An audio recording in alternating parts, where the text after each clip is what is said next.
Masih bersama saya Rahayu Japar, pemirsa, dan berikut kembali kami sampaikan berita Mataram hari ini.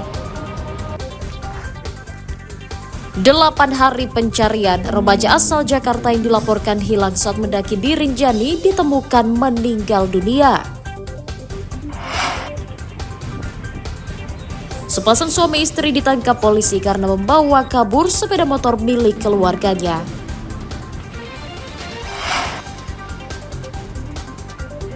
Tuntut kesejahteraan, belasan hakim di Mataram menggelar cuti massal. Agenda sidang diliburkan untuk sementara.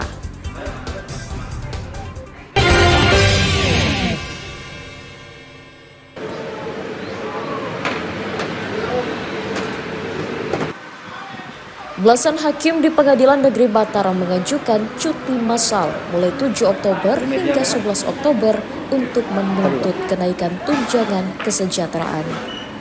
Cutinya 19 hakim tersebut membuat agenda sidang ditunda untuk sementara hingga sepekan mendatang. Tidak adanya agenda persidangan membuat suasana pengadilan mulai ruang tunggu hingga ruang sidang tampak sepi.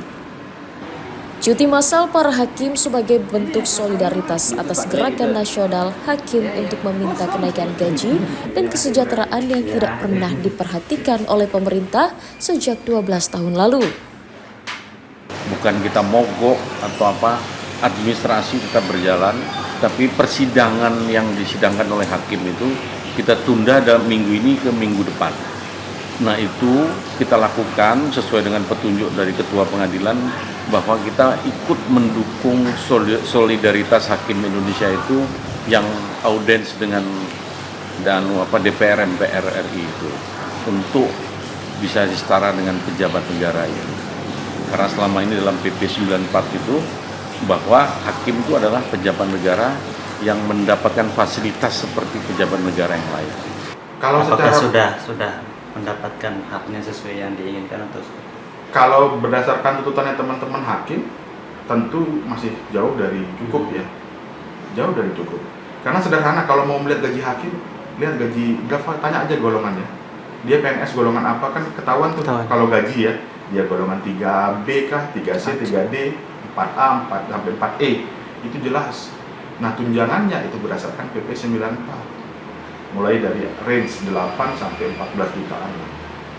Nah, itulah yang dituntut sama teman-teman itu, teman-teman hakim. Meski tidak menggelar persidangan, namun layanan pendaftaran persidangan tetap dibuka para pegawai pengadilan seperti hari-hari biasa. Dari Kota Mataram, Emi Kusuma melaporkan.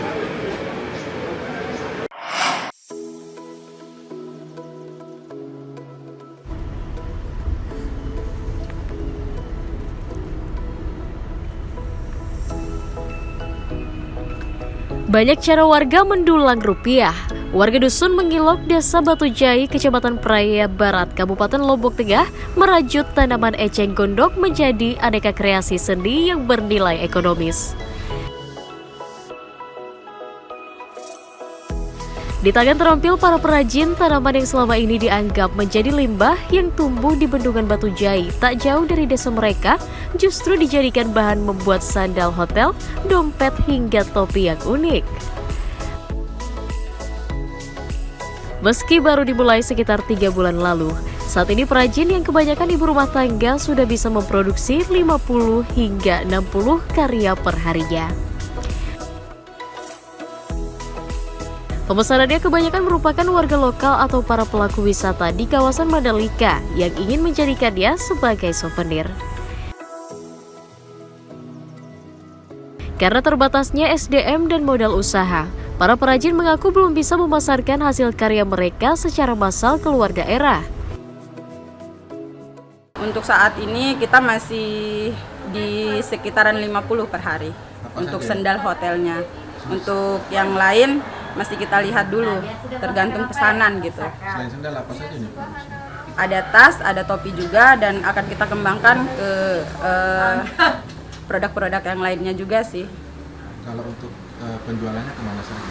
Masih di seputaran lokal aja. Kita juga masih belum berani ngambil job yang terlalu banyak untuk produk ini, karena kapasitas di bawah ini harus dikuatkan dulu baru kita berani ngambil pesanan yang dalam jumlah banyak ini. Berapa ya? Para perajin berharap pemerintah daerah membantu modal usaha agar bisa berproduksi maksimal dengan memberdayakan lebih banyak warga sehingga bisa memulihkan ekonomi mereka.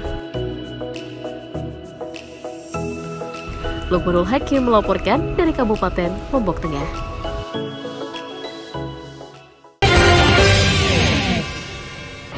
Baiklah pemirsa, informasi tadi sekaligus menutup perjumpaan kita kali ini.